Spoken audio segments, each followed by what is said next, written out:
ഇന്നുച്ചയ്ക്ക് 2:30-യോടെയാണ് ബിനുവിനെ തിരുവനന്തപുരം ചൂരക്കാട് പാളയം സ്വദേശികൾ east fort പോലീസിൽ ഏൽപ്പിച്ചത്. പോലീസ് സ്റ്റേഷനിലെത്തിയ ഉടനെ അപസ്മാര ലക്ഷണം കാണിച്ച് ബിനുവിനെ തിരുവനന്തപുരം ജനറൽ ആശുപത്രിയിലേക്ക് കൊണ്ടുവന്നു. ആശുപത്രിയിലെത്തിയപ്പോഴേക്കും ബിനു കൊല്ലപ്പെട്ടിരുന്നു. നാട്ടുകാരുടെ മർദ്ദനമാണ് മരണകാരണമെന്ന് സംശയമുണ്ടെന്നാണ് പോലീസ് പറയുന്നത്. മോഷണം സംശയിച്ച് പിടികൂടിയ ബിനുവിനെ പോലീസിൽ ഏൽപ്പിക്കുക മാത്രമായിരുന്നുവെന്ന് നാട്ടുകാർ പറയുന്നു. പോലീസാണ് കൊലക്ക് പിന്നിലെന്ന് മരിച്ച ബിനുവിന്റെ സഹോദരൻ വിനു ആരോപിച്ചു. നിരവധി ക്രിമിനൽ കേസുകളിൽ പ്രതിയായ ബിനുവിനോടുള്ള വെറുപ്പാണ് പോലീസ് മർദ്ദനത്തിന് പിന്നിലെന്നും ബന്ധുക്കൾ ആരോപിച്ചു. ഒരു അസുഖവുമില്ല.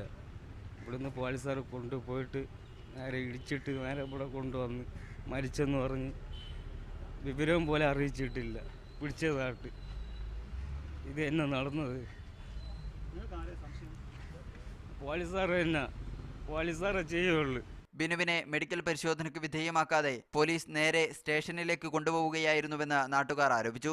മോർച്ചറിയിലേക്ക് മാറ്റിയ മൃതദേഹം നാളെ പോസ്റ്റ്മോർട്ടം ചെയ്യും. കുറ്റക്കാർക്കെതിരെ നടപടിയെടുത്തില്ലെങ്കിൽ മൃതദേഹവുമായി റോഡ് ഉപരോധിച്ച് പ്രതിഷേധിക്കാനാണ് നാട്ടുകാരുടെ തീരുമാനം. മീഡിയ 1 തിരുവനന്തപുരം.